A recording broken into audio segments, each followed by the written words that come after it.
مقصد ہے، کس مقصد کے لیے یہ جلسہ منعقد کیا گیا؟ تو کہا مسجد کے لیے۔ کس لیے بولیے؟ مسجد کے لیے۔ تو مسجد سے کیا ہوتا ہے؟ مسجد سے کیا ہوتا ہے؟ یہ مسجد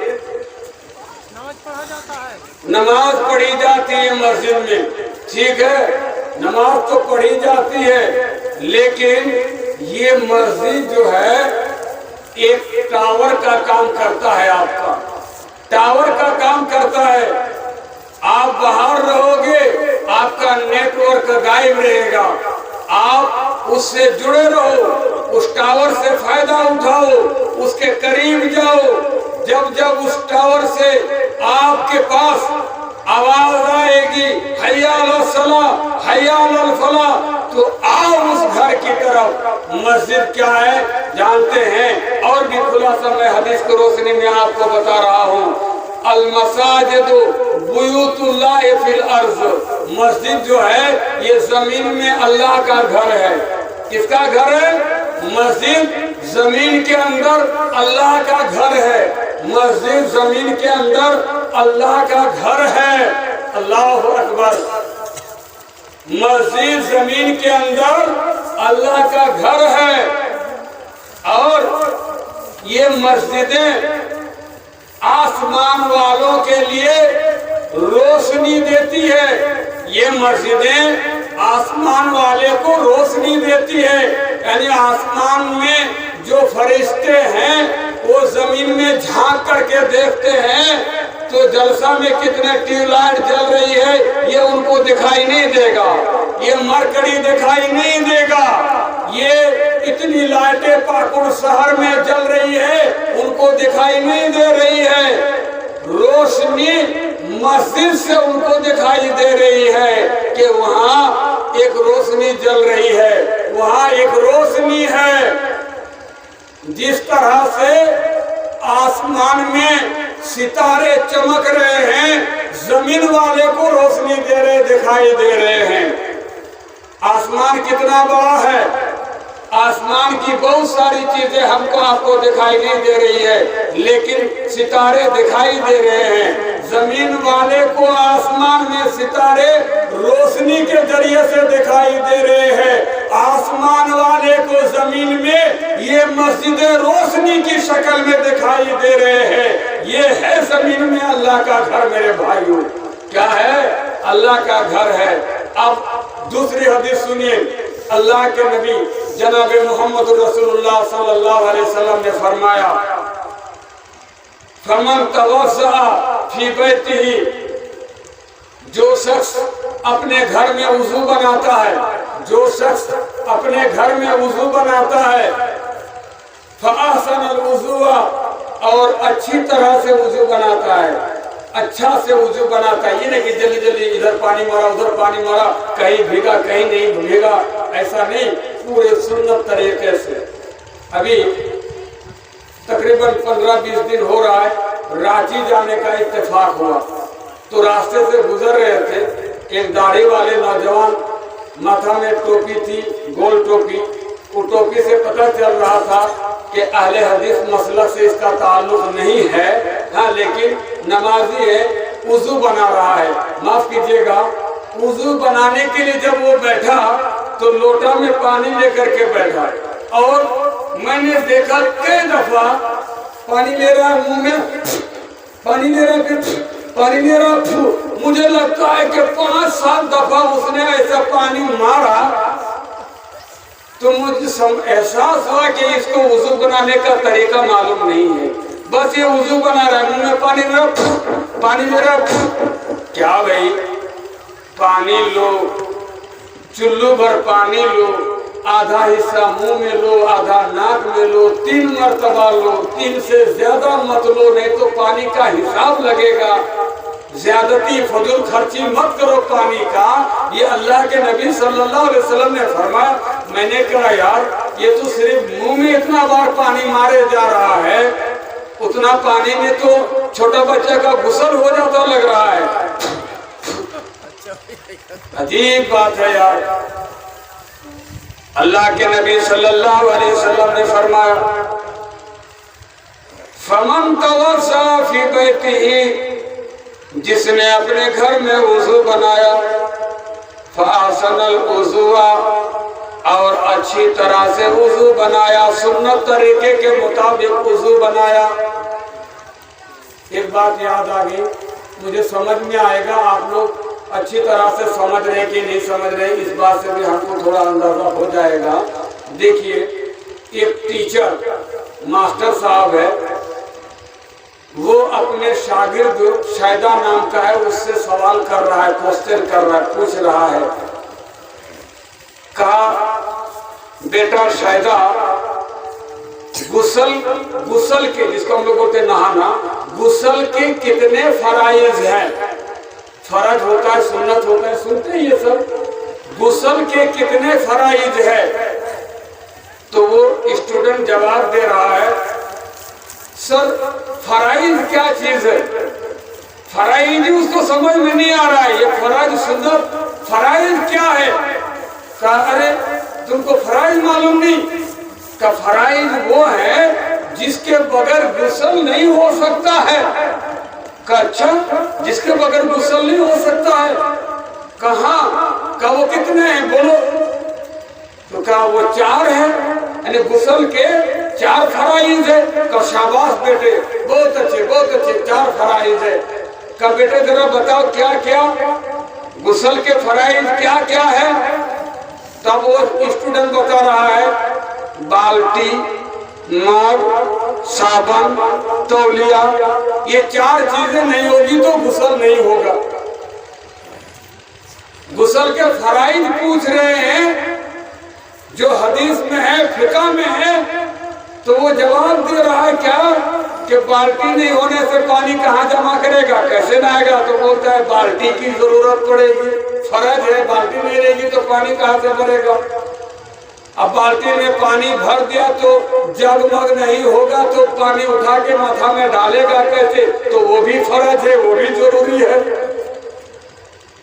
اب ماتھا میں پانی ڈال لیا، دن بھر کھیت میں کام کیا، دھول مٹی لگی ہوئی ہے، صابن اوبن نہیں دے گا تو صاف ستھرا بھی نہیں ہوگا، تو صابن بھی فرض ہے۔ اب بول رہا ہے یہ تو 3 ہو گئے، اب پانی ڈال دیا، پانی بہا دیا، اب دوسرا کپڑا جو پہنے گا وہ بھی تو بھیگ جائے گا، تو اس کو پہننے سے پہلے تولیہ سے پوچھنا پڑے گا، نہیں تو وہ بھی بھیگ جائے گا۔ تو بول رہا ہے کہ تولیہ بھی فرض ہے۔ تو بالٹی، جگ، صابن اور تولیہ، یہ 4 فرض بتا رہے ہیں۔ معاف کیجیے گا، یہ قوم کہاں جا رہی ہے؟ اس کو غسل کے فرائض پوچھا جا رہا ہے تو بالٹی اور جگ بتا رہا ہے۔ افسوس، اللہ کے نبی صلی اللہ علیہ وسلم نے فرمایا، من توضأ فی بیتہ، جس نے اپنے گھر میں وضو بنایا، فاحسن الوضوء، اور اس نے اچھی طرح سے وضو کیا، ثم اتی المسجد، پھر وہ مسجد آیا، گھر میں وضو بنایا، اچھی طرح سے وضو بنایا، پھر وہ مسجد پہنچا۔ اللہ کے نبی کہتے ہیں وہ مسجد جہاں وہ وضو بنا کر کے پہنچا وہ اللہ کا گھر ہے، فَهُوَ زَائِرُ اللَّهِ، وہ اللہ کا مہمان بنا، اللہ کے گھر کی زیارت کرنے والا بنا۔ آج عبدالکریم مولانا آپ کے نارائن خورد گاؤں میں پہنچ کر کسی کے گھر پہنچے گا تو اس گھر کا وہ مہمان بنے گا، وہ گھر والے اس کی عزت کرے گا، اس کی چائے پوچھے گا، پانی پوچھے گا، ناشتہ پوچھے گا، کھانا پوچھے گا، رات میں ٹھہرنے کے لیے، سونے کے لیے انتظام کرے گا۔ اس لیے کہ مولانا عبدالکریم جس گھر میں پہنچا ہے اس گھر کا وہ مہمان بنا۔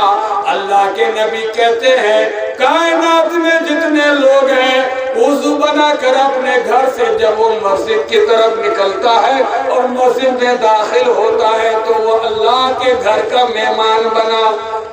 جب اللہ کا وہ مہمان بن گیا، اب اللہ کہتا ہے میرا بندہ جب میرا مہمان بن گیا تو میرے اوپر واجب ہے کہ میں اس کی عزت کروں، میں اس کی عزت کروں، میں اس کا سمان کروں، میں اس کی خاطر تواضع کروں۔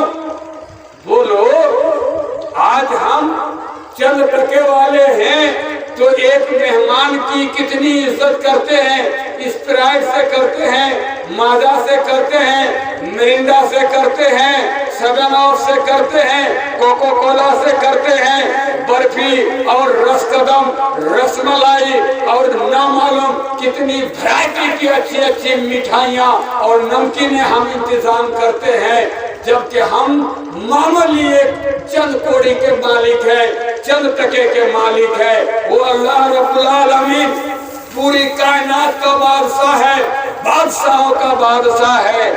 وہ اپنے گھر میں کوئی مہمان پالے گا تو کتنی اس کی عزت کرے گا، اندازہ لگا میرے بھائیوں۔ وہ اللہ اپنے مہمان کی کتنی عزت کرے گا۔ اللہ کہتا ہے میں اس کی اتنی عزت کروں گا، اتنی عزت کروں گا، اس کا گناہ معاف کروں گا، اس کا درجہ بلند کروں گا، اور اس کی نیکیاں میں آخرت میں نجات کے لیے نوٹ کر لوں گا۔ اتنی عزت اللہ رب العالمین آپ کو بخش رہا ہے۔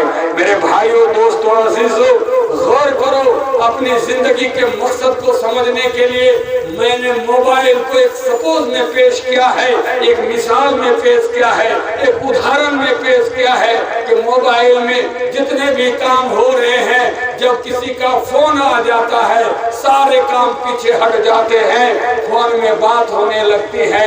اے انسانوں، دنیا میں سارا کام کرو، لیکن جب اللہ کا فون آ جائے گا، اللہ کی رنگ ٹون بجنے لگے گی، تمام کاموں کو چھوڑ کر اللہ کی کال ریسیو کرو، اللہ کا فون اٹھاؤ۔ اللہ رب العالمین سے دعا ہے مولا کریم ہمیں اپنی زندگی کا مقصد کو سمجھ کر کے اللہ کی عبادت میں، اللہ کی بندگی میں، اللہ کی رضا جوئی میں لگا سکے، کھپا سکے، استعمال کر سکے، اس کی توفیق عطا فرما۔ پروردگار عالم اس جلسہ کو کامیابی سے ہمکنار فرما۔ اس جلسے میں ٹوٹی پھوٹی اردو زبان میں آپ تمام بھائیوں کو سمجھانے کے لیے میں نے جو بھی کوششیں کی ہے، اللہ ہماری کوشش کو قبول فرما لے، ان بھائیوں کو اس سے استفادہ کرنے کی توفیق عطا فرما۔ جب بھی ہمارا خاتمہ ہو، ایمان پر ہو، اسلام پر ہو، اللہ تو ہم سے راضی رہے، ہم تم سے راضی رہے۔ اے اللہ، اس جلسہ کو جنہوں نے منعقد کیا ہے، اس جلسہ کو جو منظم کیا ہے، ان ذمہ داران کو جب سے اس کے پیچھے اپنے وقت کی قربانی لگائی ہے، اپنے جان کی قربانی لگائی ہے، اپنے مال کی قربانی لگائی ہے، ان کی قربانیوں کو تو قبول فرما لے۔ پروردگار عالم ہم میں جو بھائی ہم سے رخصت ہو کر قبرستان میں جا کے پڑے ہوئے ہیں، ان کی قبروں کو کشادہ فرما۔ پروردگار عالم جو بھائی اپنے قبروں میں سانپ بچھو کے ڈنک میں اگر وہ مبتلا ہیں، ان سے ستائے جا رہے ہیں، اے اللہ ان سے سانپ بچھو کو ہٹا دے۔ اے اللہ سانپ بچھو کے ڈنک سے حفاظت فرما، ان کی قبروں کو کشادہ فرما، ان کی قبروں کو نور سے منور فرما، انہیں ہر قسم کی راحت آرام مہیا فرما۔ اے اللہ ہم میں جو بھائی بیمار ہے انہیں شفاء کاملہ عاجلہ نصیب فرما، جو بھائی پریشان حال ہے ان کی پریشانی کو دور فرما، جو بھائی بے اولاد ہے تو انہیں صاحب اولاد بنا، جو بھائی مقروض ہے مولا کریم تو انہیں اس قابل بنا دے کہ اپنا قرض چکا کر کے شان و شوکت کی زندگی وہ بسر کر سکتے۔ آمین۔ اقول قولی ھذا استغفر اللہ لی ولکم ولسائر المسلمین من کل ذنب فاستغفروہ انہ هو الغفور الرحیم۔ آمین ثم آمین۔ السلام علیکم ورحمۃ اللہ وبرکاتہ۔ جزاک اللہ۔